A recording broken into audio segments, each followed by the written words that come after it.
Okay, we should be online.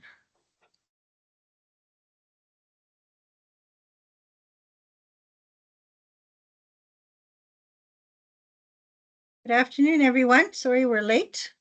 Saskatchewan people are always trying to play catch up because we never move our time. So my fault, we are late. So we're going to start with Laura Day from Toronto, who's going to talk about how they measure success at CAMH. Thanks very much, Judy, and thanks everyone for being here. I'm just going to share my screen here so that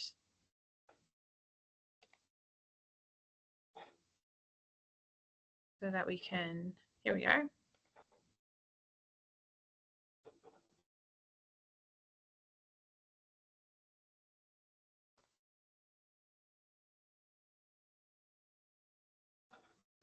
There we are. So thanks very much, everyone, for being here, and thanks, Judy, for the introduction. So I'm here to talk about success in a harm reduction context and the lessons that we've learned from the Toronto Drug Treatment Court. I'll give a quick overview of the Toronto Drug Treatment Court, the evolution of our program, how we celebrate success as program engagement, some program evaluation measures, and then how we do alternative exits and sentencing. So the Toronto Drug Treatment Court is the first in Canada. I won't go into detail. I know everyone here is in this field. Some things specific with us is that we work with adults. They have to meet the definition of substance use disorder. They don't necessarily have to have a diagnosis. We work with people who are primarily using stimulants, either crack or crystal meth, and or opiates, heroin or fentanyl. They have to be charged with either non-violent or limited violence with criminal activity related to their substance use, mostly drug possession or use, non-commercial trafficking, non-residential break and enters, theft or possession of stolen property are typical offenses that we have. They have to have a criminal history that's indicative of medium to high risk of recidivism. A quick overview of our program. We have a model that typically follows more or less the stages of change model, moving from people who are in preparation or thinking about changing their substance use to an intensive program in some way, and then we have a maintenance phase where people work on maintaining changes that they've already done and continuing care. Our program takes at least a year to complete. Most people take longer to go through our program. We have program goals and our graduation requirements, which are not necessarily the same, and I'll talk about that in the context of harm reduction. So our program goals include quality of life, housing, health, stabilization, connection, reducing crime, reduced or safer use, goals as identified by our participants, activities, pro-social activities. Oh, my slides are not advancing.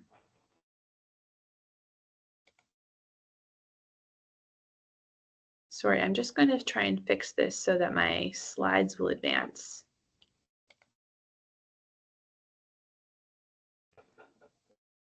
I'm just going to go to the slideshow. I apologize. I'll just get this fixed up.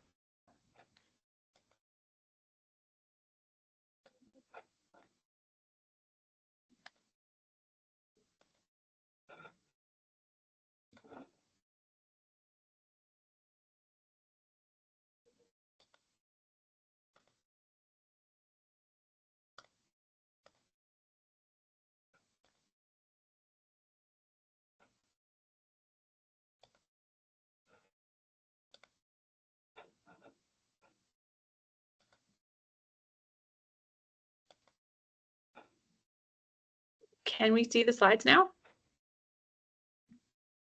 I think so. Okay. I'll go back. I apologize. So harm reduction in the Toronto Drug Treatment Court. Oh, I see. I think I'm just going to leave it the way it is. So harm reduction values are at the core of what we do. We prioritize safety, overdose risk assessments, naloxone kits. We are concerned with making sure that people who want to have access to opioid replacement therapy, access to safer use supplies, encouraging the use of supervised consumption sites, drug testing, safe supply where it's available. We also view drug use as value neutral, which means putting client goals at the center of our clinical response with no shame or judgment for drug use. And many clients enter our program with the goal of abstinence from their primary substance of concern. And this goal is also supported. So abstinence is part of our harm reduction program and often is very successful for people. And I think this will become clear when I talk about the evolution of drug treatment court. So as I said, we've been around since 1998. And historically, we were very abstinence focused and compliance focused, but I want to talk a little bit briefly about how we've changed over time. So in the beginning, we were not as trauma informed, did not had a bit of a tradition of tough love, and we've moved more towards a language of away from using our participants, calling them offenders, using language like clients or participants. We've worked on education and training and knowledge exchange between our clinical and our court teams, our legal teams. And we've become more, historically, we were more substance use focused, and we've become more holistically focused. We've removed conditions on our bail not to use. And historically, we were monitoring cannabis and alcohol, and abstinence from these substances was a requirement to graduate. And now we don't have that monitoring as part of our graduation requirements. Historically, there's been a change in the cocaine in our substance uses that people have been using, and that's been changed. I'll talk a bit about that a little more. We have low barrier access to psychiatry now and low barrier access to addiction medicine. And of course, historically, we were more abstinence focused, and now we have become much more harm reduction focused. Slide 7. I think I will share the slides at the end, and that way we can get to that. I apologize that they're not so easy to see. And a lot of this response has been a big part to our changing drug landscape over the last 5 to 10 years. In Toronto, and I'm sure in other places as well, there's been a pretty dramatic shift in the substance use scene, being that historically crack and heroin were primary substances, and that's moved more towards crystal meth and fentanyl. We also have seen an increase in benzodiazepines and street-based opiates, making withdrawal management and opioid replacement therapy much more complicated and increases the overdose risk. And so, for example, when someone's in withdrawal management from opiates now, because of the increase in benzodiazepines, the treatment becomes very different because they're often not just withdrawing from opiates, but they're also in withdrawal from benzodiazepines. And of course, the overdose risk is more complicated because they're not just overdosing in opiates, they're also overdosing from benzodiazepines, which can make it more lethal and more dangerous.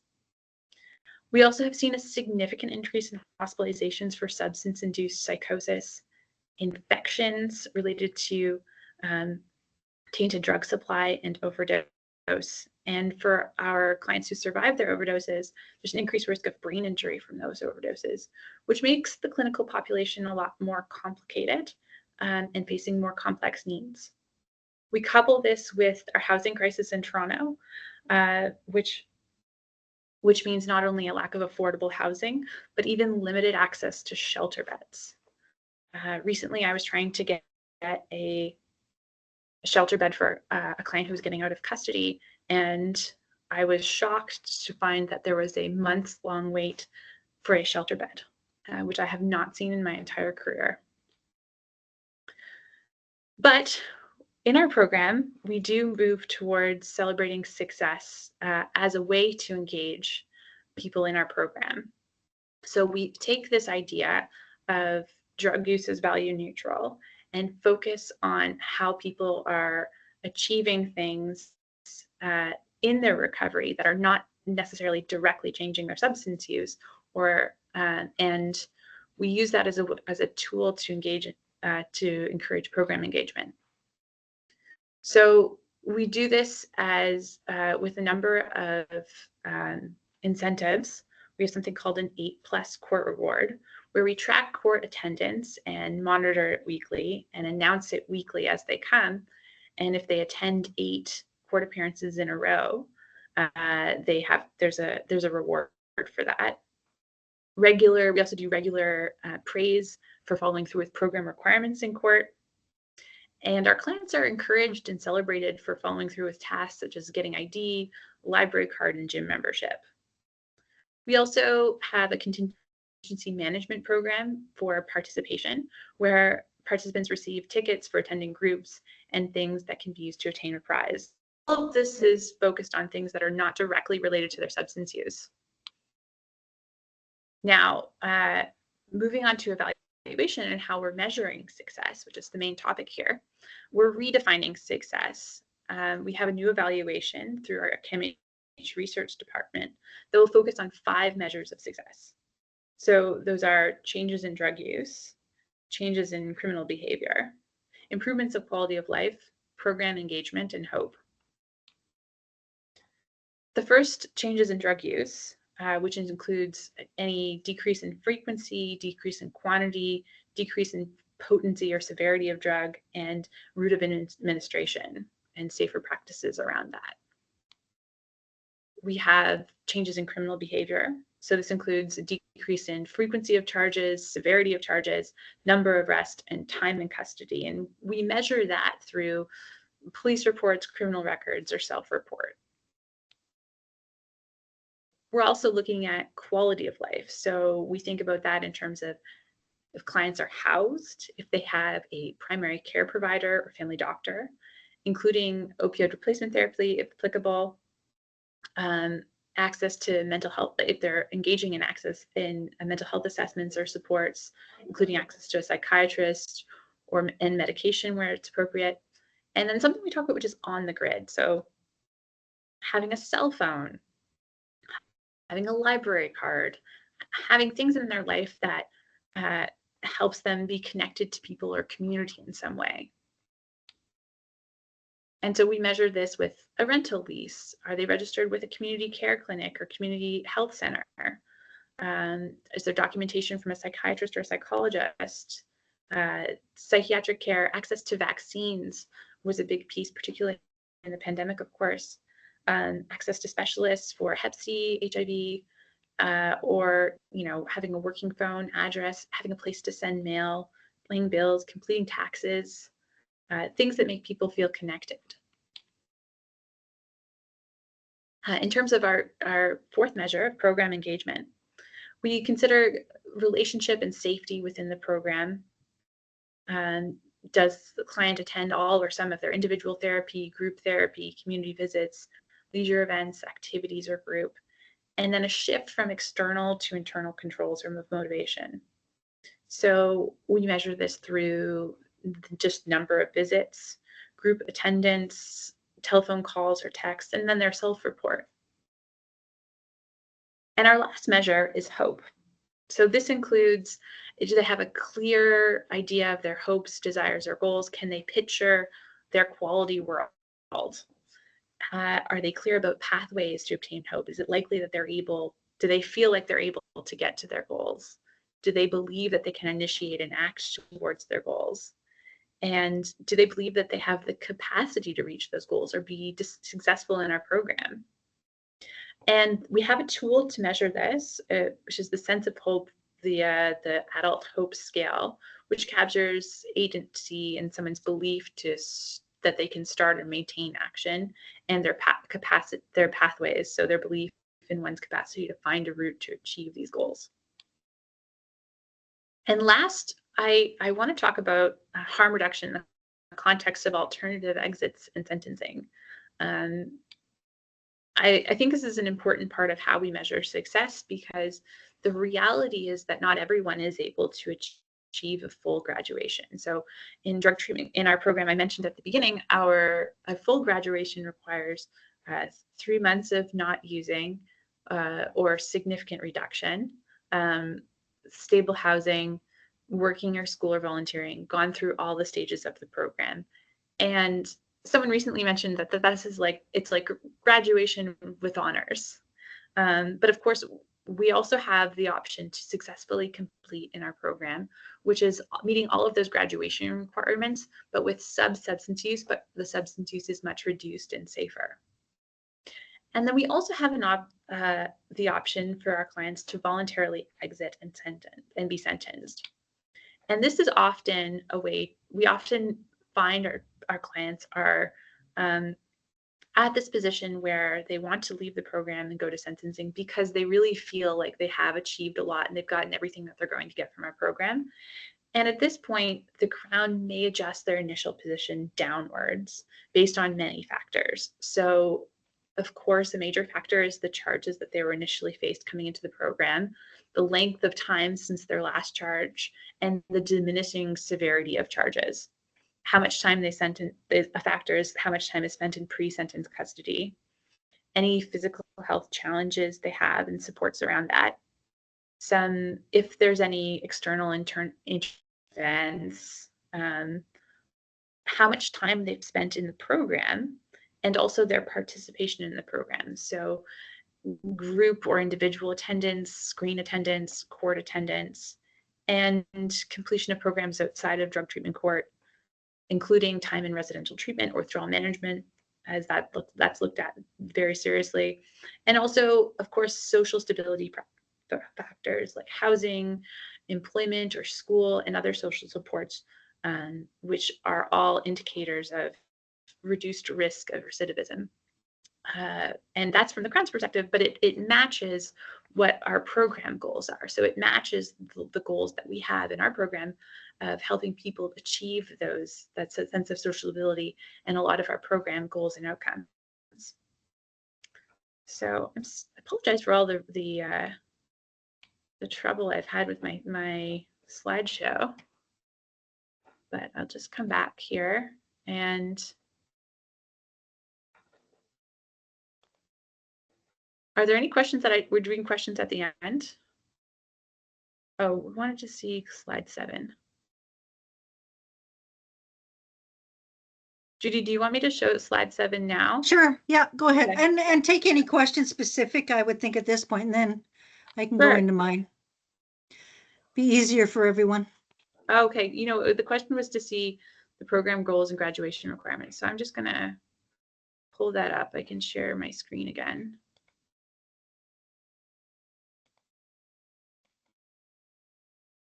Can you see that slide? Yes. Okay, great. So I'll just review that again. So the program goals and graduation requirements were the goals of, I think I covered that later on, but I'm happy to go through them because the graduation requirements are minimum 12 months in the program, 3 months of abstinence, but we don't require abstinence from alcohol or cannabis, stable housing, working, school, or volunteering, no new convictions in the last 3 months of the program. There has to be a recommendation from the therapist or treatment team. We have something called a change as a choice intervention, which is a anti-criminal thinking group done by our probation officer. And then last we have, and those are not that different than our quality of life. They're connected to, but separate from our program goals, which is focusing on quality of life, connection, reduced criminal recidivism, reduced or safer use, goal accomplishment as defined by them, pro-social activities, hope, and reduced harm.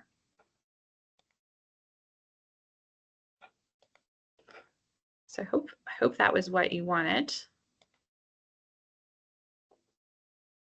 Any other questions at this point? Pop my slide deck into this chat. I don't know how. I don't think I would know how either. I think I will share my slides with. I can share my slides afterwards. I think that's something that I'm happy to do. Kofi mentioned that that's an option, so I apologize. They didn't really work so well.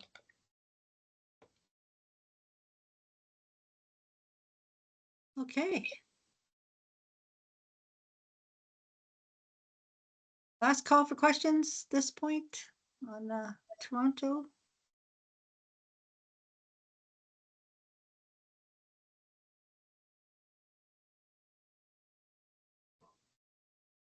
Okay, doesn't appear to be any.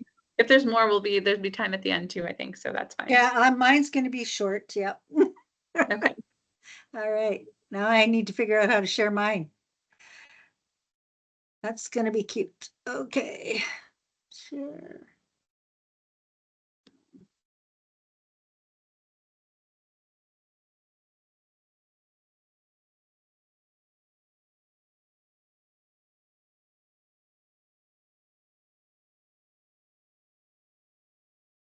Okay. I am from Regina Drug Treatment Court.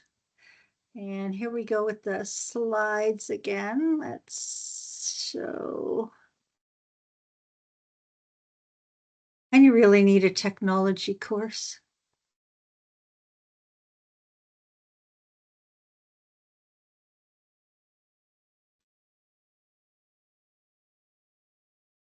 Okay, well, can people see that? Okay, if I do it that way. Perfect. Okay, I got a thumbs up from somebody. All right, so Regina Drug Treatment Court is in Regina, Saskatchewan. We opened in October 2006, and we are abstinence-based. We have not moved on to update any changes around our graduation criteria or abstinence criteria for the participants. So the emphasis is on achieving and maintaining sobriety as a pathway to recovery and reduced recidivism. We're primarily concerned with criminal activity and substance abuse. Other issues arise such as mental health, medical issues, homelessness, education, unemployment, family reunification. So we're working on a lot of areas. In order to assess additional needs around the mental health, we do have a psych nurse on our team that is with us Monday to Friday. We expect people to be drug-free so that they can be assessed at the time of entry to the program so that our case plan can reflect what the needs are of that individual. A lot of what Toronto does is the same as what we do in terms of criteria and programming, probably just in a different method or different way. Our program content is substance abuse treatment. We have a Saskatchewan Health Authority, looks after the treatment component and does that and are on site in our building. We're all in one building. Moral recognition therapy, which is our criminal thinking, contains various areas, including trauma, relationships, anger, relapse prevention, and aftercare. And that is done mainly by the justice staff, myself, and we have another drug court in Moose Jaw, and the coordinator there also works on moral recognition therapy. So the criminal thinking piece is touched on. Cultural teachings, we have Elders Council through the Health Authority and regular cultural teachings for those that are in desire that. External resources, we're looking at life skills, grief and loss, parenting, job skills. So it's a full range of resources that go into this program. We do random drug testing using urine. At this point, we're looking at moving to the swabs, which would help make things a little easier and less invasive. So we're gauging progress based on what we're seeing in the urine screens. We can't address what we don't know is going on, and we know honesty is hard early on. So the expectation is that they will begin to trust and tell us what they're taking, because a lot of the drugs contain more than what they think they do, as they probably do across Canada. So they think they're taking crystal meth, and it's mixed with a bunch of other drugs which are not safe, of course. Our abstinence requirements throughout the program, we have tracks. They come into an assessment period for 30 days. They decide whether they want to be here, and we take a look to see if we can work with them and have the needs or the resources that they need available. So it's about 18 months with a piece at the end that we call aftercare. So we have them about 2 years on average in total. In track 1, they're doing daily attendance at the program center. We have a program center there. It's like coming to school Monday to Friday. And all the staff are on site. We have 3 counselors, the nurses I mentioned, income assistants, and the probation officer, myself.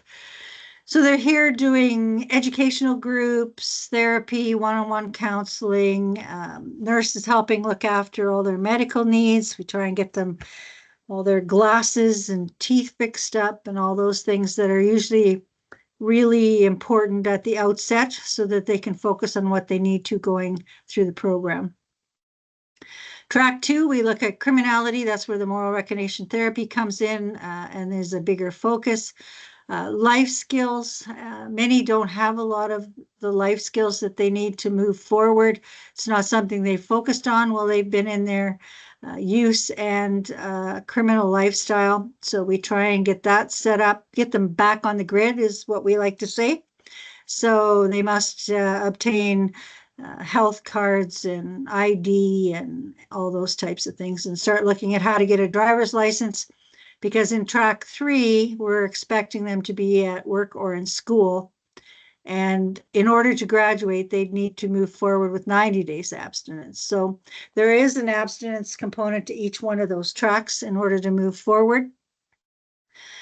Aftercare is once they are completed and graduated, and we are not testing at that point. So we're going more on behaviors and attendance and those type of things. So I know I just came back from the conference in the US in Anaheim, Rise 24, and there is lots of discussion around changing the phases of the program, or tracks or stages, whatever you call them, and looking at abstinence and whether that's appropriate. But I am currently still on the abstinence side of the fence, and we'll need to look into that. So in order to graduate, it's the same sort of process. They need to be drug-free for that period of time. They need to have no new charges of a substantive nature. They need to be in school or in work. Housing needs to be stable. We look at family reunification as a big piece.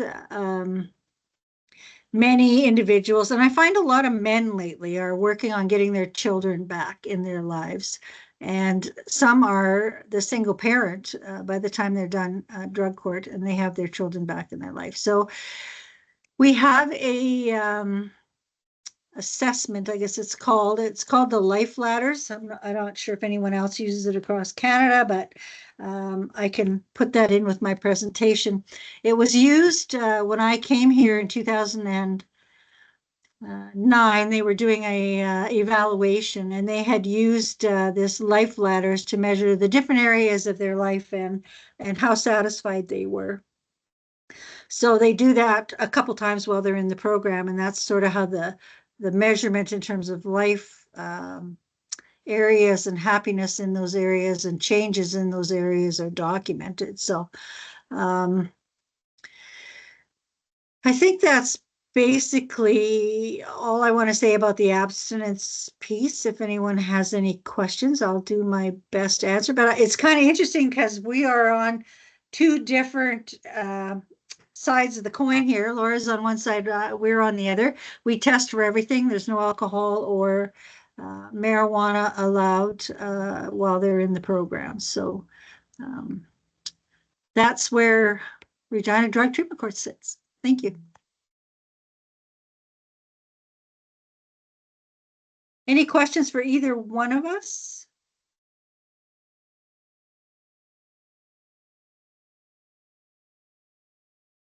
I know it's the last one on the last day. I'm happy to see the 26 people that we have here now. So, and it will be recorded and people can certainly contact us afterwards to ask any questions you may want. I think it's going to be interesting over the next year or so to see where this goes and how it changes because there's a lot of that going on in the US courts as well. So I think Canada has some significant differences, and it would be nice to be able to all get together one day and talk about those.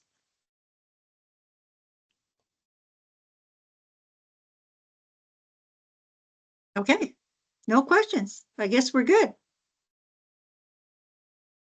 Oh, thank you. How do you do that? That's cute. All right, I guess we will end early then if there is nothing else anyone else wants.